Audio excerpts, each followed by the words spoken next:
Welcome back to our YouTube channel Bioverse, जहां पढ़ाई होती है सिंपल, क्लियर और एग्ज़ाम ओरिएंटेड। मैं हूं आपकी अपनी दोस्त एंड बायोलॉजी गाइड, और आज की वीडियो में हम क्लास 9th बायोलॉजी का एक बहुत ही important chapter the fundamental unit of life को कवर करने वाले हैं कंप्लीट वन शॉर्ट रिवीजन में। इस वीडियो में आपको मिलेंगे NCERT based concepts, easy explanations, exam point of view से इम्पॉर्टेंट पॉइंट, ताकि बायोलॉजी लगे easy and interesting. So students, बिना टाइम वेस्ट किए let's start today's class with Bioverse. आज की इस वीडियो में हम कौन कौन से टॉपिक्स कवर करने वाले हैं। First of all, introduction of cells, types of cells, prokaryotic cells, eukaryotic cells, cell structure and function, plasma membrane, cell wall, cytoplasm, nucleus, these are the cell organelle। किसी भी सेल के अंदर पाए जाने वाले जो ऑर्गेनल्स होते हैं वो हैं endoplasmic reticulum, ribosomes, Golgi apparatus, lysosomes, mitochondria, plastids, and the last topic is cell division. तो एक ये वीडियो काफ़ी इजी और काफ़ी इंटरेस्टिंग वे में मैं आपको समझाने वाली हूँ, तो वीडियो को एंड तक देखिएगा क्योंकि ये वीडियो आपके लिए बहुत हेल्पफुल होने वाली है आपके एग्ज़ाम्स के पॉइंट ऑफ व्यू से। तो चलिए बिना टाइम वेस्ट किए हम शुरू करते हैं अपना बायोलॉजी का chapter the fundamental unit of life. अब जो फंडामेंटल यूनिट ऑफ लाइफ है वो क्या है, ठीक है। तो फंडामेंटल ऑफ लाइफ जो है उसको सेल कहा गया है। जो फंडामेंटल यूनिट ऑफ लाइफ है उसको सेल कहा गया है। अब सेल क्या है, किसने डिस्कवर किया, क्या होता है, तो इसको हम बहुत ही अच्छे से समझने वाले हैं। तो आप अपनी कमर की पेटी कस लीजिए और पढ़ाई शुरू करते हैं। तो हमारा पहला टॉपिक है इंट्रोडक्शन टू द सेल। अब जैसा कि नेम है टॉपिक का, the fundamental unit of life that is cell. Cell को ही फंडामेंटल यूनिट ऑफ लाइफ कहा गया, तो उसका इंट्रोडक्शन पढ़ते हैं क्या है। First of all, cell is the structural and functional unit of life. क्या है? सेल हमारे शरीर की structural and functional unit of life है। सेल जो है वो हमारे शरीर की सबसे छोटी यूनिट है। कह सकते हैं इसको बिल्डिंग ब्लॉक ऑफ लाइफ, क्योंकि छोटी छोटी सेल्स से मिलकर ही क्या बना हुआ है, आपका पूरा जो ऑर्गन सिस्टम है वो बना हुआ है, ठीक है। तो सेल्स को structural and functional, without cell हम कुछ भी नहीं है, हमारी बॉडी फंक्शन नहीं कर सकती है। And it is discovered by Robert Hooke in 1665। ये बहुत ध्यान रखिएगा बेटा, 1 मार्क के क्वेश्चन में भी आता है कि who discovered cell and when. तो cell is discovered by Robert Hooke in 1665 while observing a cork slice under a microscope। अब कॉर्क स्लाइस क्या है बेटा? कॉर्क स्लाइस एक सब्सटेंस है जो कि ओक ट्री की बार्क यानी जो छाल होती है उससे निकाला गया था। एक बहुत ही थिन स्लाइस था जिसको रॉबर्ट हुक ने क्या किया था, अपने ही द्वारा सेल्फ डिजाइंड माइक्रोस्कोप से उन्होंने ऑब्जर्व किया था। और उन्होंने क्या छोटे छोटे इस तरीके से क्या किए थे, छोटे छोटे बहुत ज़्यादा उन्होंने ब्लॉक्स को क्या किया था, ऑब्जर्व किया था। तो उन्होंने उसको क्या नाम दिया था, हनी कॉम जैसा नाम दिया था, कि यानी कि जैसे मधुमक्खी के छत्ते में छोटे छोटे छोटे छोटे छेद होते हैं, छोटे छोटे ब्लॉक्स होते हैं, उसी तरीके से इन्होंने इसको ऑब्जर्व किया था। इनके बाद Antonie van Leeuwenhoek in 1674 was the first to observe living cells. अब बेटा रॉबर्ट हुक ने जो सेल डिस्कवर किया था वो डेड सेल्स थे, ठीक है। बट इनके बाद एंटोनी वॉन ल्यूवेनहॉक आए इन 1674। इन्होंने क्या डिस्कवर किया, he discovered first living cells, जैसे कि bacteria and protozoa, both of these are living cells. इन्होंने क्या किए थे, लिविंग सेल्स को डिस्कवर किया था, और इन्होंने लिविंग सेल्स को डिस्कवर किया था पॉन्ड वाटर से, ठीक है। इन्होंने पॉन्ड वाटर को अपने माइक्रोस्कोप के अंडर ऑब्जर्व किया था और इन्होंने देखा कि living cells bacteria and protozoas हैं। Next is cell theory was proposed by Schleiden and Schwann. ये दो बहुत ही ग्रेट, एक बॉटनिस्ट हैं और एक जूलॉजिस्ट हैं, ठीक है। इन 1838 एंड 39 इन्होंने क्या किया था बेटा, ये दो साइंटिस्ट थे, इन्होंने बहुत ही इंपॉर्टेंट सेल थ्योरी दी थी। सेल थ्योरी क्या है, all living organisms are made up of cells. इन्होंने बेटा बताया था कि जितने भी लिविंग ऑर्गेनिजम्स हैं, यानी कि जितने भी सजीव हैं, वो सब किससे मिलकर बने हुए हैं, सेल्स से मिलकर बने हुए हैं। यानी कि without cell there is no life, या without cell there is no living organism, ठीक है। तो इन्होंने ये स्टेट किया था कि बेटा जितने भी लिविंग ऑर्गेनिजम्स हैं वो सभी किससे बने हुए हैं, सेल से बने हुए हैं। बट इनकी थ्योरी को कैंसिल किया गया, क्यों? कैंसिल नहीं किया गया था, ये कह सकते हैं कि इनकी थ्योरी को रीडिफाइन किया गया था। इनके बाद आते हैं लेटर्स रुडोल्फ विर्को। इन्होंने क्या किया था बेटा, 1855 में ही redefined the cell theory and stated that omnis cellula e cellula. इन्होंने एक स्टेटमेंट दिया था and the statement is this, omnis cellula e cellula, which means all cells arises from pre existing cells. यानी कि इन्होंने कहा ठीक है, ये बात सत्य है कि जितने भी लिविंग ऑर्गेनिज्म है वो सब सेल से बने हुए हैं, बट ये सेल्स आ कहाँ से रहे हैं। तो रुडोल्फ विर्को ने क्या कहा था कि जितने भी सेल्स हैं, all cells arises from pre existing cells, यानी कि पहले से ही प्रेजेंट किसी सेल से आ रहे हैं। यानी कि ये एक नया सेल बन रहा है तो ये किसी पुराने सेल से ही तो आया होगा, और ये जो है वो भी किसी पुराने सेल से आया होगा। It means all the cells arises from pre existing, यानी जो पहले से ही प्रेजेंट हैं उन्हीं से नए सेल्स बन रहे हैं। ठीक है, तो इस कॉन्सेप्ट को बहुत ध्यान से और इजी वे में समझिएगा, कोई टफ नहीं है, बहुत ज़्यादा हार्ड नहीं है, आप इसको इजीली समझिएगा।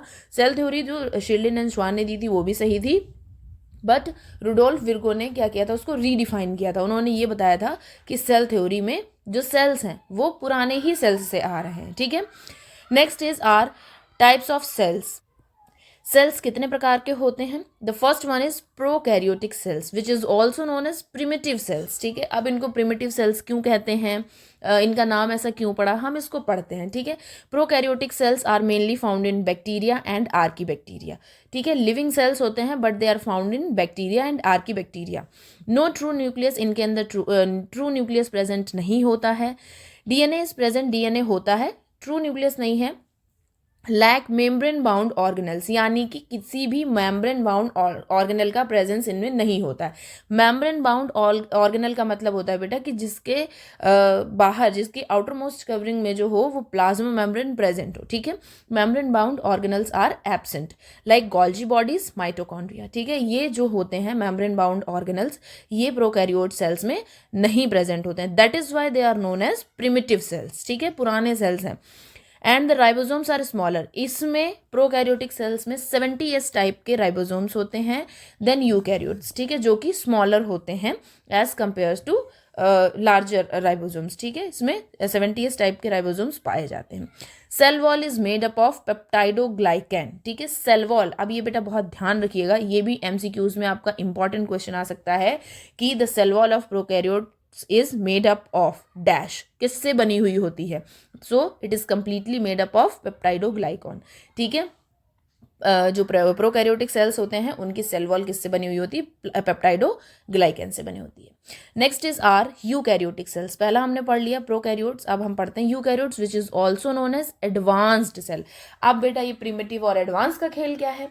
ठीक है, तो प्रिमिटिव हमने पढ़ा था कि उनके अंदर क्या है, कोई भी मेम्ब्रेन बाउंड ऑर्गेनल प्रेजेंट नहीं है। यूकैरियोट्स एडवांस है, क्यों एडवांस है ये हम पढ़ते हैं। First of all they are found in plants, animals, fungi and protist. ठीक है, ये बेटा प्रोटिस्टा और फंजाई के बारे में आप क्लास 11th में बहुत डीपली पढ़ेंगे, बट आप इतना जान लीजिए कि ये आपके क्लास 11th में ही है ये भी टॉपिक की 5 किंगडम क्लासिफिकेशन जो है उसके ये पार्ट्स हैं। ठीक है, अभी हम सिर्फ इतना पढ़ते हैं कि जो यूकैरियोटिक सेल्स होते हैं they are mainly found in plants, animals, fungis and protista. Okay, they have well defined nucleus, इनके पास बहुत अच्छा खासा न्यूक्लियस होता है विद अ न्यूक्लियर मेम्ब्रेन। अब जब न्यूक्लियस है तो न्यूक्लियर मेम्ब्रेन भी होगी, जब न्यूक्लियस नहीं था तो न्यूक्लियर मेम्ब्रेन भी नहीं थी, है ना। Third one is membrane bound organelles. अब इनके अंदर मेम्ब्रेन बाउंड ऑर्गेनल, यानी कि जितने भी ऑर्गेनल्स हैं जिनकी आउटर मोस्ट कवरिंग किससे बनी हुई है, प्लाज्मा मेम्ब्रेन से, वो क्या है, present, like mitochondria, Golgi apparatus are present in eukaryotes. ठीक है, that is why they are known as advance. ठीक है, क्योंकि इनके पास बहुत सारी चीज़ें हैं बट प्रोकैरियोट्स के पास नहीं थी। Okay, next one is ribosomes are larger. इनमें 80s टाइप के जो कि लार्जर राइबोसोम्स होते हैं वो प्रेजेंट होते हैं as comparison to prokaryotes. Now come to the next and most important topic, that is cell structure and function. अब सेल के स्ट्रक्चर को हम पढ़ेंगे। अभी तक हमने पढ़े थे कि सेल कौन कौन से होते हैं, 2 होते हैं, यूकैरियोट्स एंड प्रोकैरियोट्स। अब उस सेल के अंदर क्या क्या स्ट्रक्चर प्रेजेंट हैं और उनके फंक्शंस क्या हैं, इनको हम पढ़ेंगे। So the first one is plasma membrane. Plasma membrane which is also known as cell membrane, इसको सेल मेम्ब्रेन भी कहा जाता है। ठीक है, and it is the outermost covering. क्या होती है, आउटर मोस्ट कवरिंग। ठीक है, सबसे बाहरी ये कवरिंग होती है एंड ये प्रेजेंट होती है अब ये इसका स्ट्रक्चर क्या है, कॉम्पोजिशन क्या है, किसने दिया था, एंड इसके फंक्शंस क्या हैं, हम पढ़ते हैं। First of all, plasma membrane is composed of phospholipid bilayer. ठीक है, प्लाज्मा मेम्ब्रेन जो होती है वो फॉस्फोलिपिड बायलेयर से मिलकर के बनी हुई होती है, जिसका फॉस्फोलिपिड बायलेयर मतलब डबल लेयर ऑफ फॉस्फोलिपिड की, जो फॉस्फोलिपिड मॉलिक्यूल्स होते हैं उनकी डबल लेयर प्रेजेंट होती है। ठीक है, जो फॉस्फोलिपिड होता है उसके मेनली दो पार्ट होते हैं, मैं यहाँ पे आपको बना के दिखाती हूँ कि ये एक हेड पार्ट हो गया और एक ये टेल पार्ट हो गया। ठीक है, तो बेटा जो फॉस्फोलिपिड है इस तरीके से भी आप बना सकते हो और इस तरीके से भी बना सकते हो। ठीक है, तो ये जो ये हेड है और ये टेल है। जो हेड होता है बेटा वो हाइड्रोफिलिक होता है। ठीक है, हाइड्रोफिलिक का मतलब होता है हाइड्रोफिलिक यानी वाटर लविंग। ये क्या करता है, वाटर को लव करता है। ठीक है, वाटर लविंग। एंड जो टेल होती है दैट इज हाइड्रोफोबिक। अच्छा, आपने बेटा ये भी सुना होगा, फोबिक मतलब होता है डर।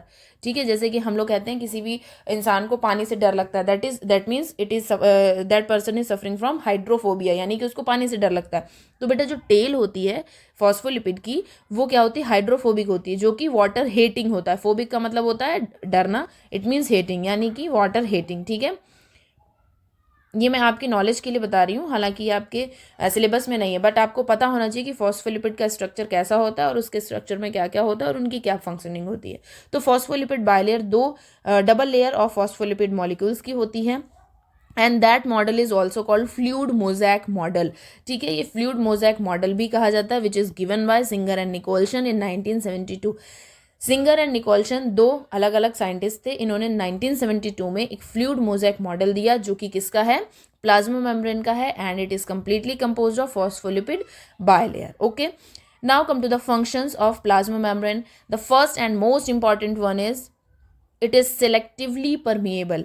सिलेक्टिवली परमिएबल का मतलब है कि बेटा ये कुछ सिलेक्टेड मॉलिक्यूल्स को ही किसी सेल के अंदर या बाहर आने या जाने देता है। देखिए मैंने यहाँ पे लिखा भी है, controls entry and exit of molecules, यानी कि कुछ पर्टिकुलर मॉलिक्यूल्स की ही एंट्री और कुछ पर्टिकुलर मॉलिक्यूल्स की एग्जिट को ये परमिएट करता है। Okay, next is facilitate active and passive transport. Active and passive transport में आपका आता है डिफ्यूजन एंड ऑस्मोसिस। बहुत कॉमन क्वेश्चन आता है, 1 मार्क या 2 मार्क्स में भी आता है कि डिफाइन ऑस्मोसिस विद एग्जाम्पल या डिफाइन डिफ्यूजन विद एग्जाम्पल। ठीक है, तो ऑस्मोसिस को पढ़ते हैं। Osmosis is the process of movement of water molecules from high concentration to lower concentration, यानी कि पानी के मूवमेंट का अपने हाई कंसेंट्रेशन से अपने लोअर कंसेंट्रेशन पर जाना with through semi permeable membrane. ठीक है, यानी कि सेमी परमिएबल मेम्ब्रेन के थ्रू किसी भी वाटर मॉलिक्यूल्स का अपने हाई कंसेंट्रेशन से लोअर कंसेंट्रेशन पर जाना is known as osmosis, while the diffusion is the process of movement of particles which is solid, liquid और गैस। ठीक है, जो पार्टिकल्स होते हैं वो मे बी सॉलिड हो सकते हैं, लिक्विड हो सकते हैं, गैस भी हो सकते हैं, ये भी अपने हाई रीजन से लो कंसंट्रेशन रीजन की तरफ मूव करते हैं, but in diffusion there is no involvement of semi permeable membrane. तो ये ध्यान रखिएगा, बहुत बेसिक सा डिफरेंस है बट बहुत इंपॉर्टेंट भी है। ओके, नेक्स्ट हमारा स्ट्रक्चर आता है सेल वॉल। अब सेल वॉल क्या है, सेल वॉल को भी समझते हैं। And it is only present in plant cells. Cell wall plant cells में ही होती है, एनिमल सेल्स में प्रेजेंट नहीं होती है, ये भी ध्यान रखिएगा। ये डिफरेंस है आपके प्लांट एंड एनिमल सेल का। धीरे धीरे जो पढ़ा रही हूँ ना, इसको नोट्स में पॉइंट वाइज लिखते जाइएगा। ठीक है, ये सिर्फ देखने के लिए वीडियो नहीं देख रहे हैं आप। तो first point is only found in plants. ठीक है, यहाँ पर देखिए बहुत क्लियरली लिखा हुआ, जो सेल वॉल है वो सिर्फ प्लांट्स में पाई जाती है, फंजाइज एंड बैक्टीरियाज। ठीक है, इट मीन्स जो सेल वॉल है उसका दूर दूर तक कोई कनेक्शन नहीं है एनिमल सेल से। ठीक है, तो it is only found in plant cells. Cell wall is completely cell wall of plant cell is composed of cellulose. जो सेल वॉल है किसकी, प्लांट सेल की, ये किससे बनी हुई है, सेल्यूलोज से बनी हुई है। अब मैम ये सेल्यूलोज क्या है, तो मैंने यहाँ पे बेटा लिख रखा है कि सेल्यूलोज क्या है। Cellulose is a complex carbohydrate made up of many glucose molecules joint together. ठीक है, तो सेल्यूलोज एक कॉम्प्लेक्स कार्बोहाइड्रेट है। अभी आप कहोगे कि मैम कार्बोहाइड्रेट क्या है, क्या नए नए टर्म्स आप हमको पढ़ा रही हैं। तो बेटा कार्बोहाइड्रेट को हम स्टार्च से समझ सकते हैं, जिसकी प्रेजेंस होती है आपके राइस में, जिसकी प्रेजेंस होती है आपके पोटैटो में।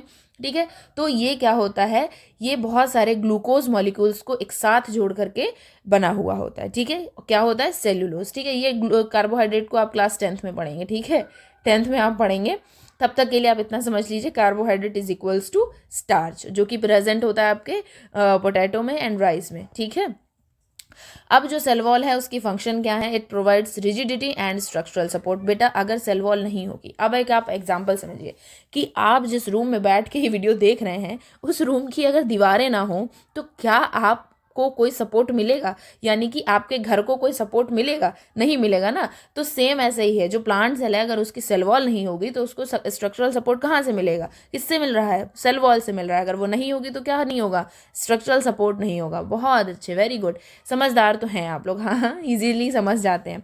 चलिए नेक्स्ट ऑर्गन इज साइटोप्लाज्म। अब साइटोप्लाज्म क्या होता है, cytoplasm is a jelly like substance found between the nucleus and cell membrane. ठीक है, क्या होता है, साइटोप्लाज्म एक जेली लाइक सब्सटेंस होता है जो कि न्यूक्लियस और सेल मेम्ब्रेन। अब बेटा हम न्यूक्लियस भी इसके जस्ट बाद पढ़ेंगे, देखिए नीचे लिखा हुआ भी है कि न्यूक्लियस क्या होता है। ठीक है, सेल मेम्ब्रेन हमने पढ़ लिया, सेल मेम्ब्रेन को हम लोग प्लाज्मा मेम्ब्रेन कहते हैं। ठीक है, दो नाम हैं उसके। ठीक है, तो जेली लाइक सब्सटेंस होता है जो न्यूक्लियस और सेल वॉल के बीच में प्रेजेंट होता है and it contains cytosol. Cytosol क्या है, intra cellular fluid which is present in the cytoplasm. ठीक है, साइटोप्लाज्म के अंदर कोई फ्लूइड है जो प्रेजेंट है, जिसको क्या कहा गया है, साइटोसॉल कहा गया है। ऑर्गेनल्स एंड इंक्लूजन्स, इंक्लूजन्स मतलब जितने भी नॉन लिविंग सब्सटेंस हैं, that is all called inclusions. ठीक है, वो सभी क्या कहे जाते हैं, इंक्लूजन्स कहे जाते हैं। And cytoplasm is the site for metabolic activities. अब मेटाबॉलिक एक्टिविटीज क्या हैं, जितनी भी केमिकल एक्टिविटीज हो रही हैं लाइक प्रोटीन सिंथेसिस, ठीक है, जितनी भी एक्टिविटीज यानी जिसमें कि किसी चीज़ का फॉर्मेशन या किसी चीज़ का ब्रेक डाउन हो रहा है, वो मेटाबॉलिक एक्टिविटीज में आता है। मेटाबॉलिक एक्टिविटीज दो टाइप की होती हैं, पहली होती हैं कैटाबॉलिक और दूसरी होती हैं एनाबॉलिक। ठीक है, एनाबॉलिक। ठीक है, कैटाबॉलिक में क्या होता है, ब्रेक डाउन होता है, एनाबॉलिक में क्या होता है, फॉर्मेशन होता है किसी भी चीज़ का। ध्यान रखिएगा, इंपॉर्टेंट है, आपके सिलेबस में नहीं है बट आपकी नॉलेज के लिए मैं बता रही हूँ। Our next organelle is nucleus. अब देखिए बेटा मैंने यहाँ पे क्या लिखा है, brain and control centre of cell, यानी कि न्यूक्लियस क्या है, किसी भी सेल का ब्रेन है, किसी भी सेल का कंट्रोल सेंटर है। अब मैम ये क्या है, ब्रेन क्या है, हम ब्रेन तो ह्यूमंस में प्रेजेंट होता है, एनिमल्स में तो या प्लांट्स में तो नहीं होता है। तो बेटा एनिमल्स में भी होता है, प्लांट्स में भी होता है। ठीक है, न्यूक्लियस वो स्ट्रक्चर होता है जहाँ पर किसी भी सेल का जेनेटिक मटेरियल प्रेजेंट होता है। अब जेनेटिक मटेरियल क्या है, यानी कि जेनेटिक मटेरियल वो है जो क्या करता है, किसी भी सेल की जितनी भी इंफॉर्मेशन है उसको कैरी करता है। ठीक है, जैसे कि हम ह्यूमंस में जेनेटिक मटेरियल कैरी कर रहे हैं क्रोमोसोम्स, सेम हमारे प्लांट्स में भी है, क्रोमोसोम ही जेनेटिक मटेरियल को कैरी करते हैं। ठीक है, तो चलिए पढ़ते हैं। Enclosed bye a double layered nuclear membrane with a nuclear pores. ठीक है, जो न्यूक्लियस होता है उसके ऊपर डबल कवरिंग होती है, डबल न्यूक्लियर मेम्ब्रेन होती है और उसमें छोटे छोटे पोर्स प्रेजेंट होते हैं। पोर यानी कि छेद। Next is contains chromatin. Chromatin यानी कि डीएनए और प्रोटीन से मिलकर के बना हुआ होता है, विच कंडेंसेस इनटू क्रोमोसोम, जो बाद में सेल डिवीजन की प्रोसेस के दौरान क्या बनता है, क्रोमोसोम में बन जाता है ड्यूरिंग द सेल डिवीजन। ठीक है, अब इसके फंक्शन क्या है, controls gene expression and inheritance, यानी कि जीन एक्सप्रेशंस। ठीक है, एक पीढ़ी से दूसरी पीढ़ी में कौन से क्रोमोसोम, कौन से जीन, कौन से कैरेक्टर्स जाने हैं, इनको कंट्रोल करता है। And regulates cell division. Cell division अभी आप आगे पढ़ने वाले हैं, तो प्लीज़ थोड़ा सा पेशेंस रखिए कि सेल डिवीजन क्या होता है मैम हम बताएंगे। मैं यहाँ पे छोटा सा लिख के नहीं समझा सकती क्योंकि वो एक अच्छा खासा टॉपिक है आपकी क्लास 9th एनसीईआरटी में, तो इसको हम थोड़ा सा अच्छे से डिस्कस करके पढ़ेंगे। ठीक है, तो चलिए नेक्स्ट टॉपिक पे आते हैं, endoplasmic reticulum. Endoplasmic reticulum mainly two types के होते हैं, and the first one is smooth endoplasmic reticulum and the second one is rough endoplasmic reticulum. Smooth endoplasmic reticulum वो रेटिकुलम होते हैं जिनके ऊपर कोई भी राइबोसोम स्टडेड नहीं होता है। ठीक है, यानी कि मान लीजिए कि ये क्या है, एंडोप्लाज्मिक रेटिकुलम का स्ट्रक्चर है। ठीक है, अब इसके ऊपर मैंने क्या किए, यहाँ पर कुछ राइबोसोम्स क्या किए, बना दिए। अब इसकी सरफेस कैसी हो जाती है, रफ हो जाती है। ठीक है, वहीं दूसरा स्ट्रक्चर हम बनाते हैं यहीं पर छोटा सा कि ये एक एंडोप्लाज्मिक रेटिकुलम है और इसके ऊपर कोई राइबोसोम प्रेजेंट नहीं है, तो ये रफ एंडोप्लाज्मिक हो गया। ये स्मूथ एंडोप्लाज्मिक यानी जिसकी सरफेस पर कोई भी राइबोसोम प्रेजेंट नहीं है वो स्मूथ एंडोप्लाज्मिक रेटिकुलम है, and which is helpful in lipid synthesis and detoxification. ठीक है, किसी भी सेल के अंदर जो भी हार्मफुल या जर्म सेल्स प्रेजेंट होती हैं उनको डिटॉक्स करने के लिए ये रिस्पॉन्सिबल होता है। Second one is rough endoplasmic reticulum. मैंने डायग्राम्स के थ्रू आपको समझा दिया, रफली है but it is may be it is helpful for you. ठीक है, कि किसी भी सेल की अपर सरफेस पर क्या है, राइबोसोम प्रेजेंट है, that means these are rough endoplasmic reticulum. ठीक है, ribosomes are studded and involve in protein synthesis. ठीक है, राइबोसोम्स क्या होते हैं, स्टडेड होते हैं किसी भी सरफेस पर, और प्रोटीन सिंथेसिस में ये रफ एंडोप्लाज्मिक रेटिकुलम इन्वॉल्व होती है। अब प्रोटीन सिंथेसिस क्या होता है मैम, ये तो हमने पढ़ा नहीं है, बट थोड़ा सा ध्यान सब्र रखो, मैं पढ़ा रही हूँ ना, ठीक है। तो प्रोटीन सिंथेसिस क्या होता है, process of making cell using genetic information. अब देखिए फिर से आ गया जेनेटिक इन्फॉर्मेशन फ्रॉम डीएनए। क्या होता है प्रोटीन सिंथेसिस, वो प्रोसेस होती है जिससे किसी भी सेल का फॉर्मेशन होता है by using genetic information from DNA. यानी डीएनए क्या है, डीएनए के अंदर क्रोमोसोम्स प्रेजेंट हैं, क्रोमोसोम्स क्या कर रहे हैं, जेनेटिक इन्फॉर्मेशन को कैरी कर रहे हैं। अब डीएनए के अंदर जेनेटिक इन्फॉर्मेशन प्रेजेंट है तो प्रोटीन सिंथेसिस में सेल्स का फॉर्मेशन हो रहा है with the help of genetic material which is carried by DNA. यानी कि सीधे सीधे बोलना चाह रहे हैं कि एक ऐसी प्रोसेस जिसमें सेल का फॉर्मेशन हो रहा है जेनेटिक मटेरियल को यूज करके, जो कि कहाँ से आ रही है, डीएनए से आ रही है। It completes in 2 step, 2 steps में कंप्लीट होती है। The first step is known as transcription. Transcription nucleus में होती है, एंड इस प्रोसेस में क्या होता है, कोई भी डीएनए क्या करता है, DNA code of a gene is copied into mRNA. हमारे डीएनए का, हमारे जीन के लिए पर्टिकुलर एक कोड होता है, वो कहाँ कॉपी हो जाता है, एमआरएनए। एमआरएनए का मतलब होता है मैसेंजर आरएनए। आरएनए की फुल फॉर्म क्या थी, ध्यान है, ribo nucleic acid, messenger ribo nucleic acid, ठीक है। यानी मैसेंजर यानी कि मैसेज को ट्रांसमिट करता है, ठीक है। सेकंड स्टेप क्या है, ट्रांसलेशन। ट्रांसलेशन में क्या होता है, इट अकर्स इन राइबोसोम्स। अभी राइबोसोम्स भी पढ़ेंगे क्या होते हैं। Ribosomes read mRNA codes, ribosomes read करते हैं उस एमआरएनए कोड को और क्या कर देते हैं, अमाइनो एसिड से ज्वाइन कर देते हैं एक स्पेसिफिक सीक्वेंस में। ध्यान रखिएगा, हालांकि ये आपके क्लास 9th के नॉलेज के में आपके सिलेबस में नहीं है, बट ये आपकी नॉलेज के लिए आपको पता होना चाहिए कि प्रोटीन सिंथेसिस क्या है, कितने स्टेप्स होते हैं। हालांकि इसका एक अलग चैप्टर है क्लास 11th में, जो कि आप 11th में अगर बायो लेते हैं तो पढ़ेंगे, ठीक है।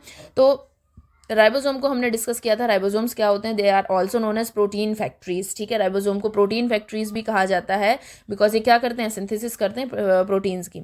Made up of RNA and protein. RNA का मतलब एक आरएनए जो होते हैं आपके 3 टाइप के होते हैं, एमआरएनए, आरआरएनए और टीआरएनए, ठीक है।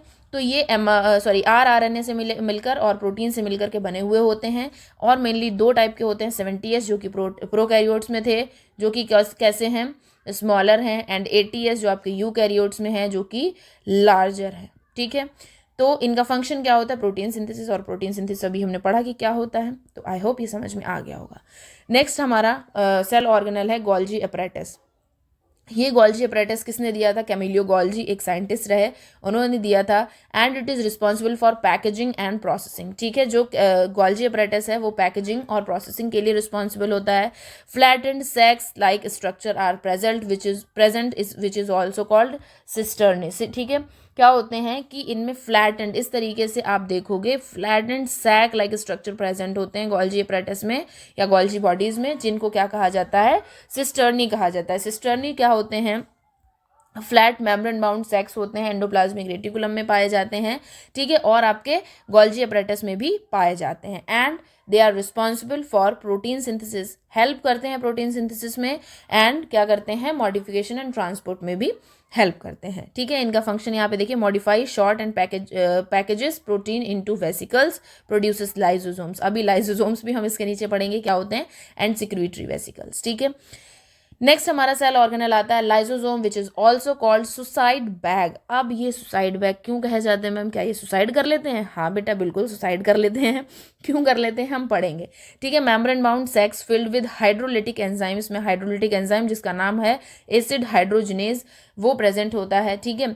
अब ये इनको सुसाइडल बैग्स क्यों कहा जाता है, सुसाइडल बैग्स इसलिए कहा जाता है क्योंकि क्या करते हैं, ये अपने ही बॉडी के अंदर प्रेजेंट जो सेल्स होते हैं उनको क्या कर देते हैं, डाइजेस्ट करते हैं। डैमेज जो सेल्स हो जाते हैं उनको डाइजेस्ट करते हैं। देखिए इसके फंक्शंस में भी लिखा है इंट्रासेलुलर डाइजेशन, ये इंट्रासेलुलर डाइजेशन करते हैं। ऑटोफैगी, 2 प्रोसेसेस हैं, ऑटोफैगी और ऑटोलिसिस, ठीक है।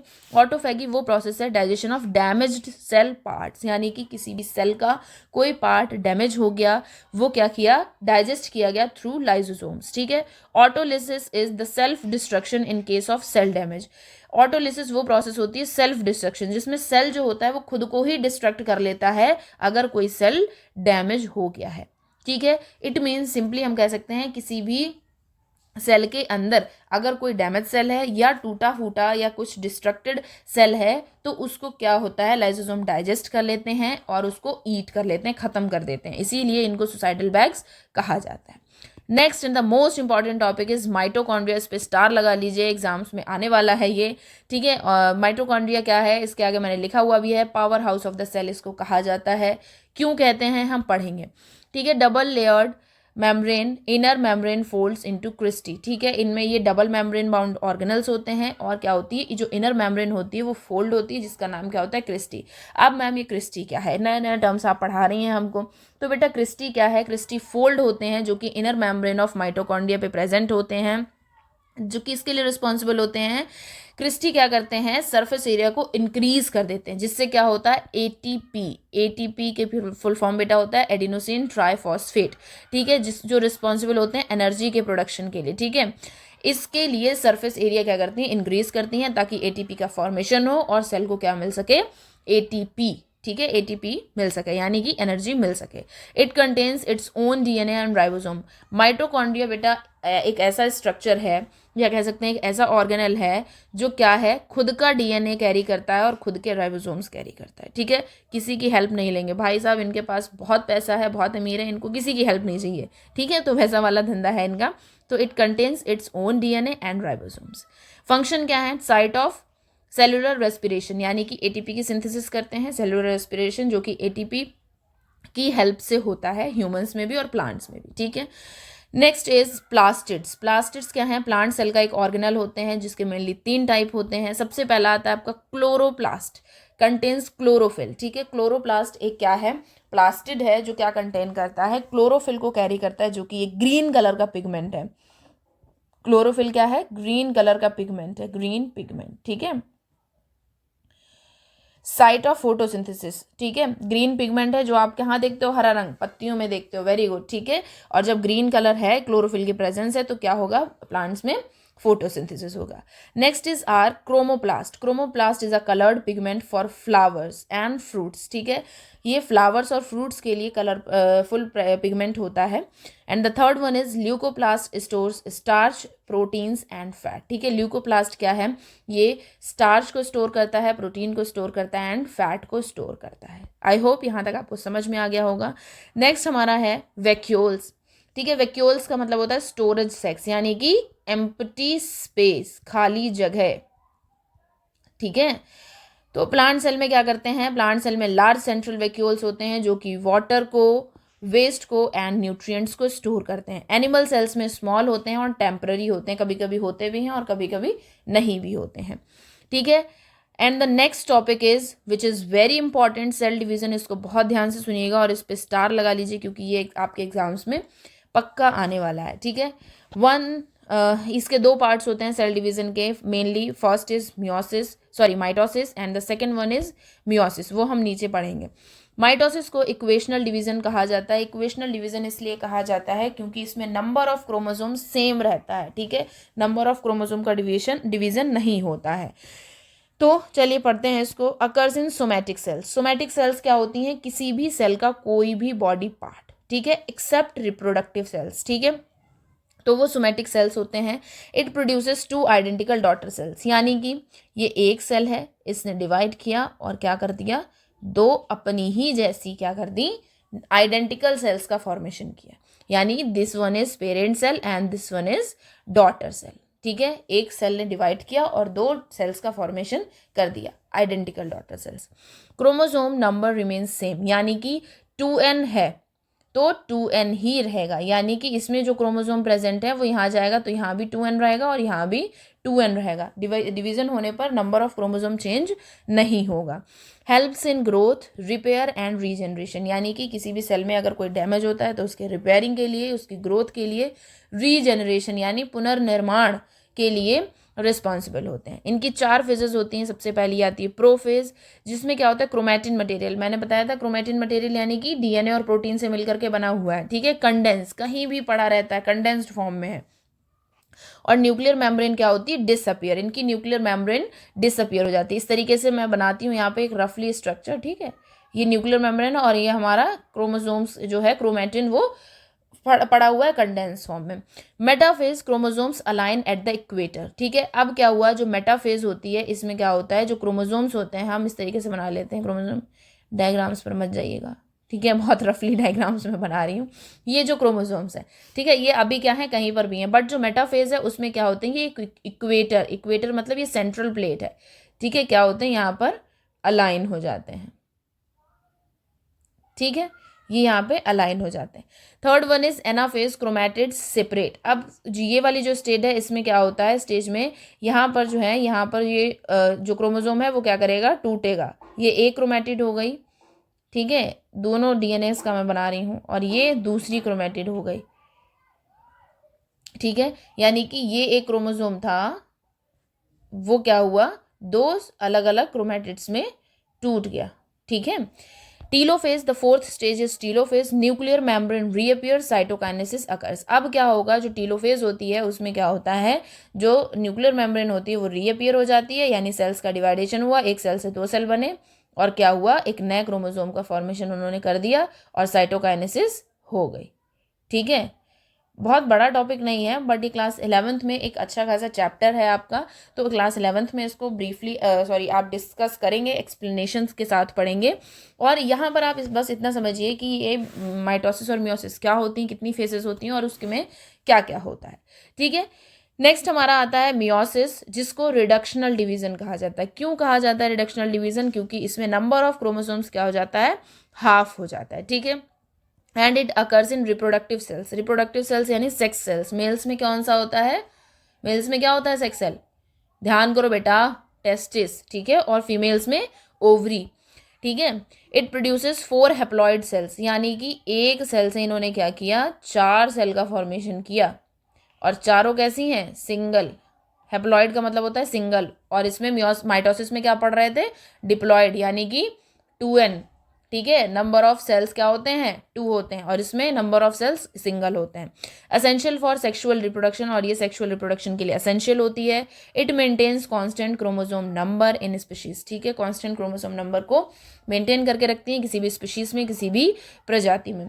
तो फटाफट से चलिए एक लास्ट हम जो क्या करते हैं, की डिस्कवरीज के बारे में पढ़ते हैं कि इस चैप्टर में हमने क्या क्या पढ़ा, किसने क्या डिस्कवर किया, ठीक है। First of all Robert Hooke in 1665 discovered cells. कौन से सेल्स को डिस्कवर किया था इन्होंने, डेड सेल्स को डिस्कवर किया था, ठीक है, with the help of cork slice. Second is Antonie van Leeuwenhoek who discovered living cells which is bacteria and protozoa with the help of pond water, ठीक है, इन्होंने पॉन्ड वाटर से क्या किया था, लिविंग सेल्स को देखा था। थर्ड हमारे आते हैं शील्डिन एंड श्वान, 1838-39 में इन्होंने क्या दिया था, सेल थ्योरी दी थी, जिसने क्या किया था, बताया था कि all the living cells are composed of cells, ठीक है, जितने भी लिविंग ऑर्गेनिजम्स हैं वो किससे मिलकर के बने हुए हैं, सेल से मिलकर बने हुए। बट लेटर रुडोल्फ विर्को आए, उन्होंने क्या किया, redefined cell theory and states omnis cellula e cellula. Omnis cellula e cellula एक स्टेटमेंट है which means all the cells arises from the pre existing cells, यानी पहले से ही प्रेजेंट सेल से मिलकर के नए सेल्स बन रहे हैं। नेक्स्ट हमारे रॉबर्ट ब्राउन थे, उन्होंने क्या किया, डिस्कवर किया न्यूक्लियस, यानी किसी भी सेल के अंदर न्यूक्लियस, और न्यूक्लियस क्या था, brain, control centre of the cell, ठीक है, उसको डिस्कवर किया था। And the next and the last one is Camillo Golgi. Camillo Golgi ने क्या डिस्कवर किया था, गोल्जी एपरेटस को डिस्कवर किया था, जो कि मैंने बताया भी था जब हम लोग गोल्जी एपरेटस, गोल्जी बॉडीज को पढ़ रहे थे, कि it is discovered by Camillo Golgi. So dear students, ये था class 9th biology the fundamental unit of life का complete 1 short revision from Bioverse, ठीक है। अगर आपको आज की वीडियो हेल्पफुल लगी हो तो प्लीज़ वीडियो को लाइक ज़रूर करें और अपने फ्रेंड्स के साथ शेयर करें, ताकि वो भी बायोलॉजी इजीली समझ सकें। और हाँ, अगर आप बायोवर्स चैनल पर नए हो तो सब्सक्राइब करना ना भूलिएगा, क्योंकि यहाँ आपको मिलेगी क्लास 9th 10th 11th की बायोलॉजी बिल्कुल ईजी वे में, and complete study videos of class 9th 10th and 11th। Comment करके ज़रूर बताइएगा कि आपको नेक्स्ट वीडियो किस टॉपिक पर चाहिए है। Till then keep learning, keep growing with Bioverse, where study smart and scores better. Thank you students.